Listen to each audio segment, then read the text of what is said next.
Ke bawah Duli Yang Maha Mulia Paduka Seri Baginda Sultan Haji Hassan Al-Bolkiah Muizzaddin Wad Daulah, Ibni Almarhum Sultan Haji Omar Ali Saifuddin Sa'adul Khariwaddin, Sultan dan Yang di-Pertuan Negara Brunei Darussalam, pagi tadi berkenan berangkat menyaksikan eksersis Hikmat Bersatu Enam yang dijalankan oleh Angkatan Bersenjata Diraja Brunei ABDB. Eksersis memberikan tumpuan khusus kepada ancaman keselamatan bukan tradisional untuk menilai tindak balas dan keupayaan ketenteraan dalam melaksanakan tugas taktikal dan operasi di samping memfokus kepada security, stabilization and counter-insurgency, ringkasnya COIN. Mengiringi keberangkatan ke bawah Duli Yang Maha Mulia Paduka Ananda Baginda Duli Yang Teramat Mulia Paduka Seri Pengiran Muda Mahkota, Pengiran Muda Haji Al-Muhtadibillah, Menteri Kanan di Jabatan Perdana Menteri. Keberangkatan ke bawah Duli Yang Maha Mulia di Bolkiah Garrison dijunjung oleh Yang Berhormat Pihin Datu Lala Raja Major Jeneral Bersara Datuk Paduka Seri Haji Awang Halbi bin Haji Muhammad Yusof, Menteri Pertahanan kedua, dan Major Jeneral Udara Datuk Seri Pahlawan Haji Hamzah bin Haji Sahad, Pemerintah ABDB. Ke bawah Duli Yang Maha Mulia disembah kenalkan kepada ketua-ketua pengendali eksersis tersebut. Di bilik taklimat Markas Angkatan Bersama ABDB, ke bawah Duli Yang Maha Mulia berkenan mendengar sembah taklimat mengenai operasi eksersis oleh Brigadier Jeneral Datuk Seri Pahlawan Haji Abdul Razak bin Haji Abdul Kadir, Pemerintah Angkatan Bersama ABDB. Eksersis bermula Isnin lalu melibatkan beberapa kawasan di keempat-empat daerah termasuk kawasan sungai dan perairan negara.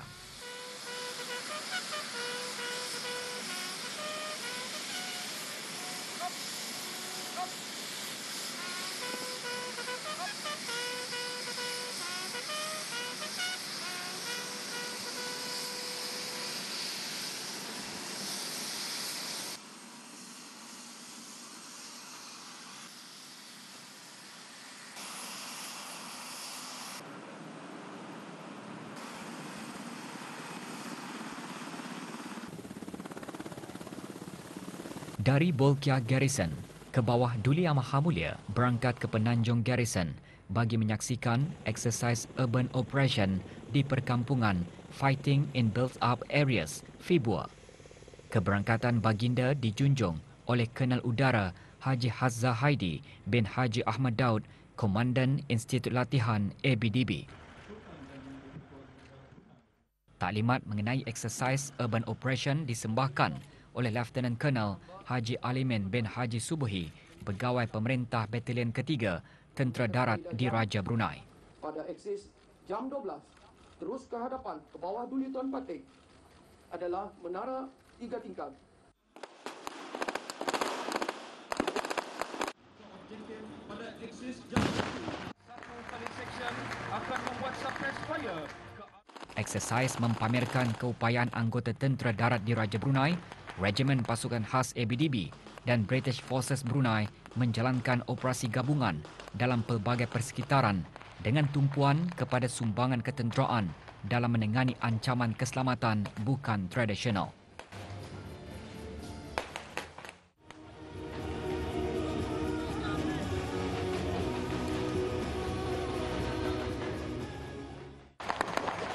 Walau bagaimanapun,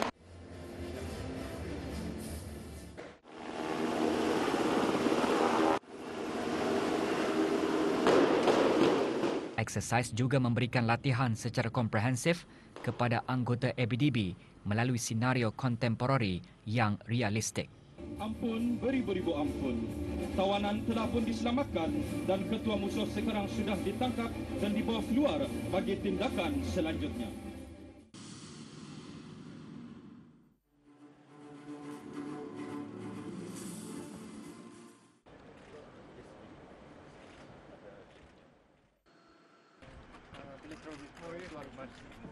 Very well. Yeah. It's a good drilled attack.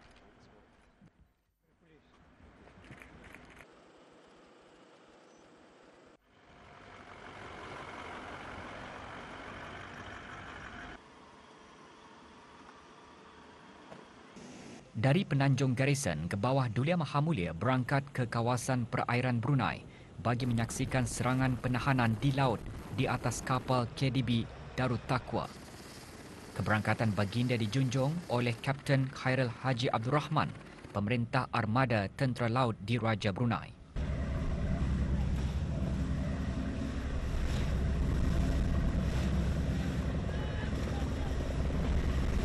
Ke bawah Duli Maha Mulia menyaksikan operasi menyelamat tawanan oleh kumpulan penggempur. Menyertai pasukan operasi menyelamat tawanan, Paduka Ananda ke bawah Duli Maha Mulia, Duli Yang Teramat Mulia Paduka Seri 920 Meja Udara Pengiran Muda Abdul Matin.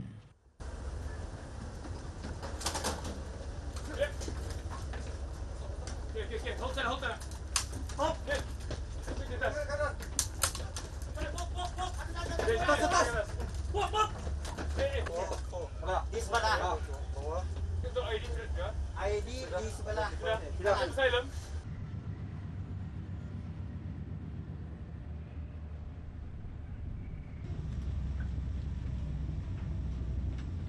Satu team protection untuk EOD. Yap. One protection team, ha? Dua, tiga orang. Go.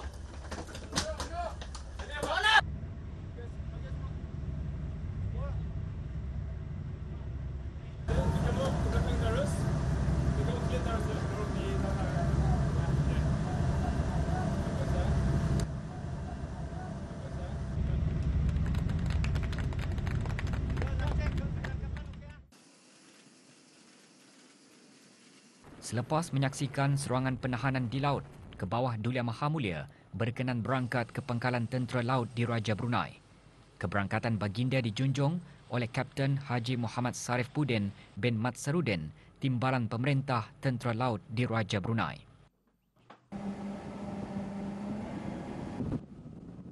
Eksersis Hikmat Bersatu 6 dijangka dapat memantapkan lagi kesiapsiagaan ABDB bagi mendukung dan mendanai tanggungjawab mempertahankan keamanan, kemakmuran serta kedaulatan negara. Keberangkatan ke bawah Duli Maha Mulia bagi eksersis Hikmat Bersatu 6 berakhir di Mes Pegawai Tentera Laut di Raja Brunei bagi majlis santap tengah hari. Berangkat sama Paduka Ananda Baginda, Duli Yang Teramat Mulia Paduka Seri Pengiran Muda Mahkota dan Duli Yang Teramat Mulia Paduka Seri 920 Meja Udara Pengiran Muda Abdul Matin.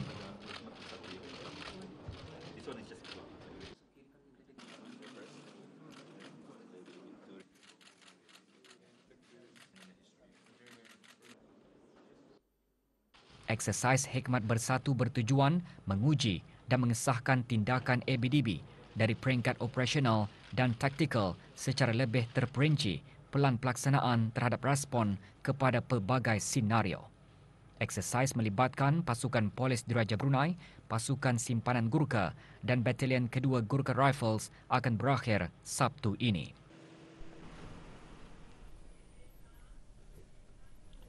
Eksersis Hikmat Bersatu 6 memperlihatkan keupayaan ABDB menjalankan operasi gabungan dalam pelbagai persekitaran. Kita saksikan paparan aksi-aksi tangkas anggota ABDB dalam sorotan peristiwa eksersis Hikmat Bersatu.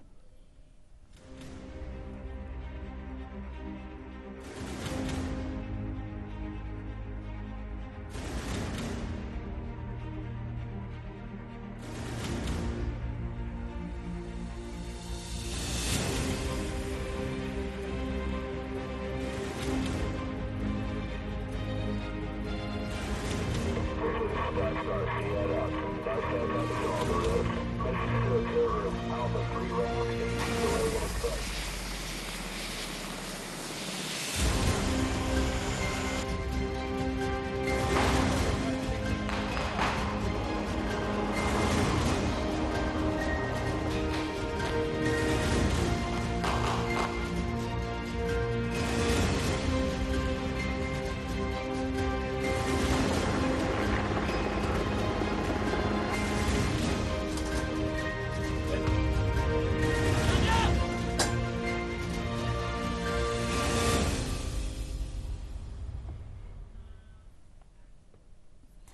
Seramai 130,469 orang penduduk di negara ini telah menerima sekurang-kurangnya satu dos vaksin COVID-19.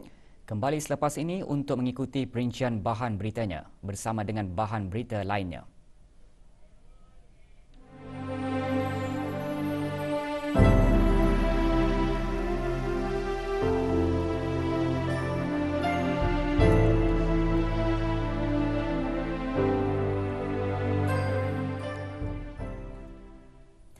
Tiada kes baharu jangkitan COVID-19 dicatatkan di negara Brunei Darussalam hari ini. Kementerian Kesihatan dalam siaran akhbarnya memaklumkan jumlah keseluruhan kes COVID-19 di negara Brunei Darussalam kekal 333 kes.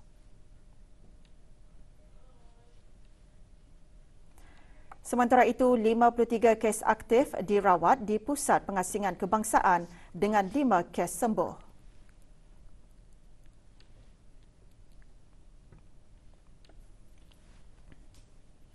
Kes terakhir jangkitan tempatan COVID-19 dilaporkan pada 6 Mei 2020, manakala jumlah kes import sejak kes jangkitan terakhir tempatan dilaporkan sebanyak 192 kes. 556 individu sedang menjalani pengasingan diri mandatori, manakala 22,716 orang menamatkan pengasingan diri mandatori sejak Mac 2020. 425 ujian virus SARS-CoV-2 telah dilaksanakan, menjadikan jumlah keseluruhan ujian makmal dijalankan sejak Januari 2020 152,313 ujian. Maklumat lanjut dan perkembangan terkini layari laman sesawang Kementerian Kesihatan dan talian Kesihatan 148. Kementerian Kesihatan dalam siaran akhbarnya juga memaklumkan mengenai status vaksinasi COVID-19 yang dilaksanakan di negara ini pada 28 Julai 2021 seramai 3,338 orang. Jumlah penduduk yang menerima sekurang-kurangnya satu dos vaksin seramai 130,469 orang. Manakala jumlah penduduk yang telah menerima 2 dos vaksin seramai 26,107 orang dan warga emas yang menerima sekurang-kurangnya 1 dos vaksin seramai 22,165 orang.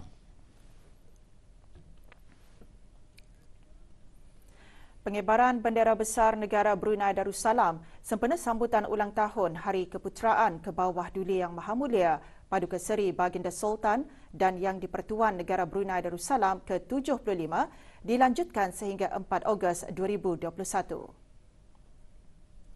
Sehubungan itu, Jawatankuasa Kebangsaan sambutan perayaan tahun ini memaklumkan pengiran-pengiran dan orang-orang yang dikurniakan gelaran dikehendaki mengibarkan bendera peribadi masing-masing dan bagi orang ramai pula dikehendaki mengibarkan bendera negara Brunei Darussalam sehingga tempoh pelanjutan tersebut.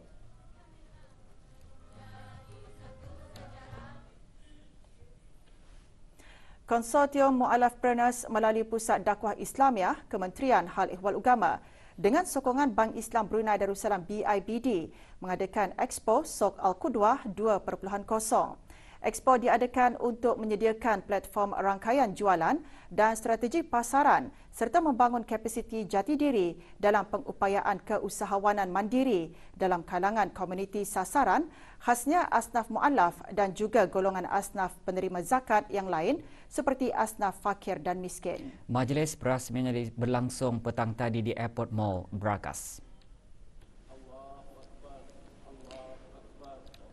Perasmian disempurnakan oleh Yang Berhormat Pihin Udana Khatib Datuk Paduka Seri Setia Ustaz Haji Awang Badarudin bin Pengarah Datuk Paduka Haji Awang Osman Menteri Hal Ehwal Agama.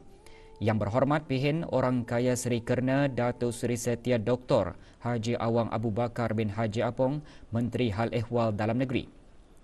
Yang Berhormat Datuk Seri Setia Haji Awang Abdul Mukti bin Haji Muhammad Daud Menteri di Jabatan Perdana Menteri dan Yang Berhormat Datuk Seri Setia Dr. Awang Haji Muhammad Amin Liu bin Abdullah Menteri di Jabatan Perdana Menteri dan Menteri Kewangan dan Ekonomi kedua.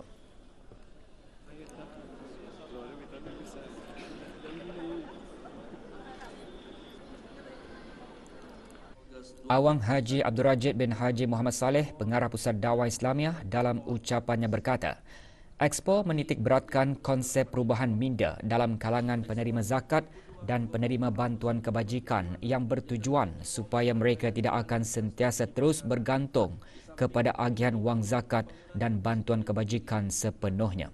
Keusahawanan mandiri dalam kalangan komuniti sasaran, khasnya asnaf mu'allaf dan juga kepada Juga diselajurkan penyerahan sumbangan buku bimbingan asas fardu ain daripada BIBD. Expo berlangsung sehingga Ahad ini dari pukul 10 pagi hingga 10 malam.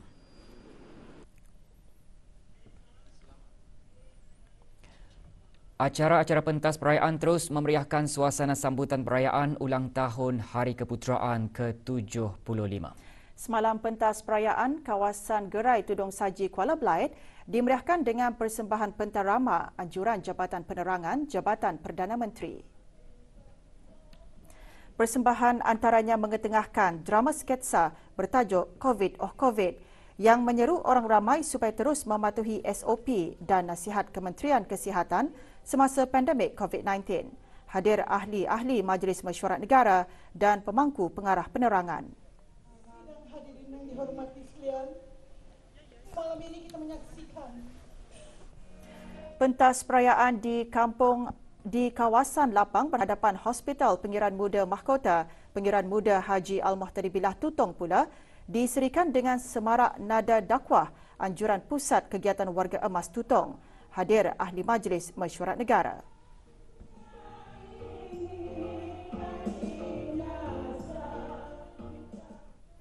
Sementara itu, pertandingan pendakwah kecil memeriahkan pentas perayaan di daerah Temburong. Pertandingan anjuran Sekolah Arab Temburong ini dimenangi oleh peserta dari Sekolah Ugama Puni. Pertandingan seumpama ini bertujuan menggilap bakat para peserta yang berpotensi menjadi pelapis dakwah apabila dewasa nanti. Hadir pemangku pegawai daerah Temburong.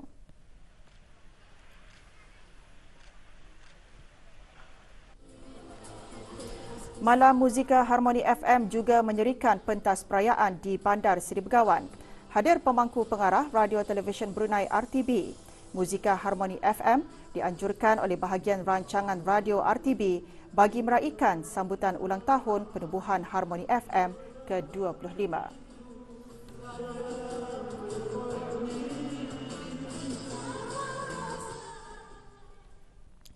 Status program kerja ASEAN bagi memudah cara perdagangan termasuk status terkini bagi Non-Tarif Measures Cost Effectiveness Toolkit NTM Toolkit yang merupakan salah satu hasil keutamaan negara Brunei Darussalam bagi tahun ini dibincangkan semasa mesyuarat Jawatankuasa Perundingan Bersama Fasilitasi Perdagangan ASEAN ATF-JCC ke-21. Mesyuarat diadakan pada 26 dan 28 Julai secara persidangan video di Pusat Persidangan Antarabangsa Brakas dan dipengerusikan oleh Dr. Dayang Hajah Mei Faizah binti Haji Ahmad Arifin, Setiausaha Tetap Ekonomi di Kementerian Kewangan dan Ekonomi selaku pengerusi ATF-JCC bagi tahun 2021. Berikutan mesyuarat ATF-JCC ke-20 yang diadakan pada bulan Mei 2021. Mesyuarat juga membincangkan perkembangan pelaksanaan Pelan Tindakan di bawah Kerangka Kerja Pemulihan Komprehensif ASEAN ACRF, cadangan program kerja dan keutamaan memudah cara perdagangan ASEAN bagi tahun 2022. Penambahan jenis-jenis barangan asasi bagi pelaksanaan Memorandum Persefahaman dalam melaksanakan Non-Tarif Measures NTMs di bawah Pelan Tindakan Hanoi dan pelaksanaan cadangan penambahbaikan dalam Midterm Review AEC 2025. Juga diadakan konsultasi bersama rakan-rakan luar bagi membincangkan kerjasama dan bantuan teknikal. Salah satu kemajuan yang telah dicapai adalah penerbitan ASEAN Seamless Trade Facilitation Indicators ASTFII Baseline Study. Mesyuarat turut dihadiri oleh wakil-wakil dari negara anggota ASEAN, pengerusi-pengerusi dan wakil-wakil daripada badan-badan sektoral ASEAN yang berkaitan serta rakan-rakan luar.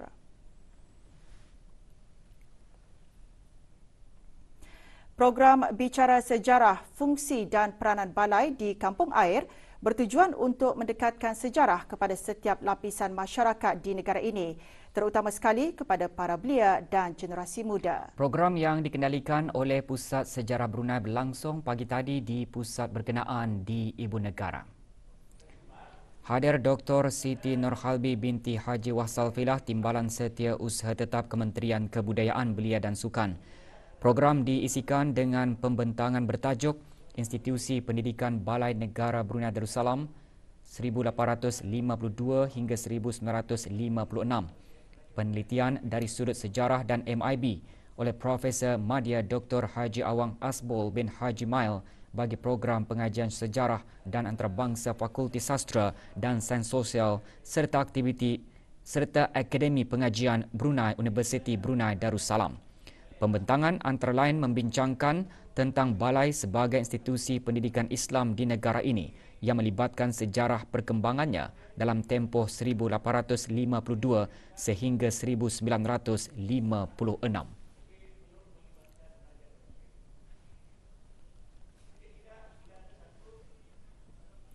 Dalam industri kreatif, negara-negara luar telah berjaya melebarkan karya sastra mereka ke dalam media baharu iaitu pementasan, lakon layar, perfilman dan sebagainya. Ini membuka ruang kepada industri kreatif tempatan, khususnya penggerak seni untuk bergiat aktif. Berucap semasa majlis penutupan bengkel adaptasi novel ke skrip drama pentas, Dr. Siti Nurhalbi binti Haji Wasalfilah, Timbalan Setia Usaha Tetap Kementerian Kebudayaan, Belia dan Sukan petang tadi menjelaskan, Dewan Bahasa dan Pustaka mempunyai pelbagai karya sastra yang berpotensi untuk dialihwahanakan.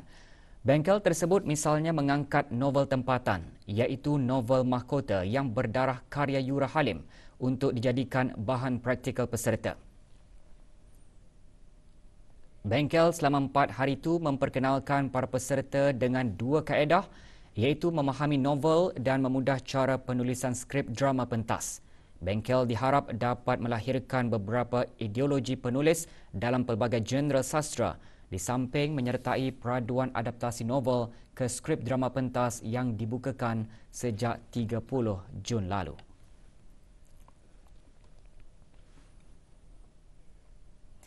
Tiga syarikat tempatan telah diarahkan untuk membayar denda setelah wakil syarikat-syarikat tersebut mengaku bersalah di Mahkamah Magistrate kerana gagal mematuhi Seksyen 52-1 Akta Cukai Pendapatan Penggal 35.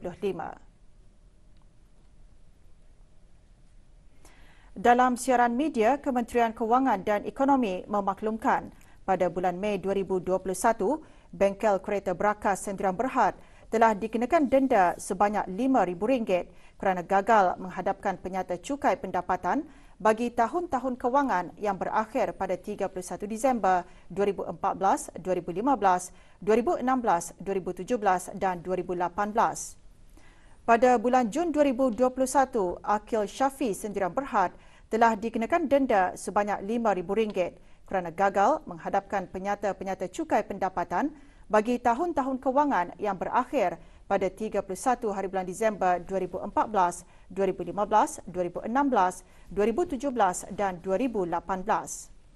Sementara itu, Suria Mentari Sistem Sendirian Berhad juga telah dikenakan denda sebanyak RM3,600 kerana gagal menghadapkan penyata cukai pendapatan bagi tahun-tahun kewangan yang berakhir pada 31 hari bulan Disember 2015, 2016 dan 2017.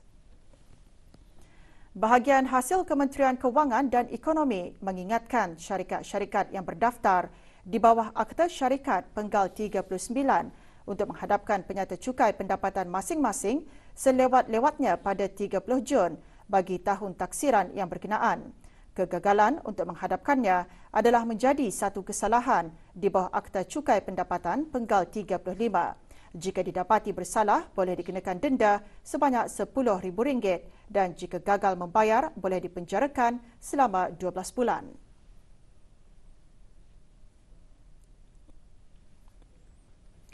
Ke arah menggubal dasar dan melantik ahli-ahli Lembaga Dunia Persatuan Pandu Puteri dan Pengakap Puteri Sedunia WAGGGS, serta membincangkan dan meluluskan usul yang dicadangkan oleh ahli alih penuh WAGGGS semalam menganjurkan persidangan dunia WAGGGS. Persidangan kali ke-37 berlangsung secara dalam talian.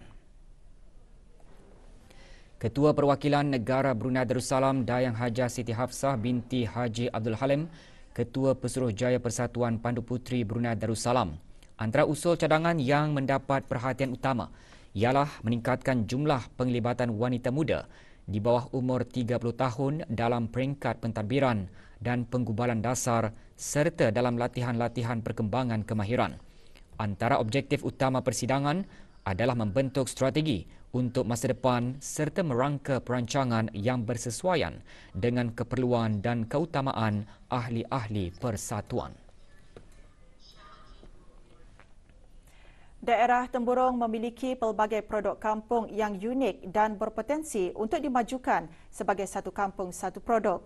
Pagi tadi, 21 orang rombongan daripada kelas bimbingan mu'alaf Kampung Batang Mitos mengadakan lawatan ke daerah Temburong.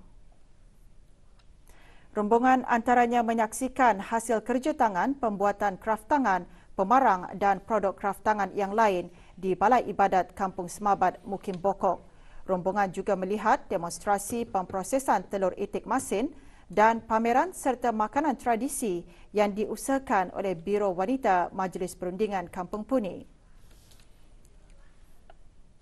Tujuan kami yang sebenarnya untuk menimpa ilmu, pengalaman untuk merahkan satu rahim bagi saudara baru dari Batang Mitos. Alhamdulillah masa ini kami bersyukur ada jabatan.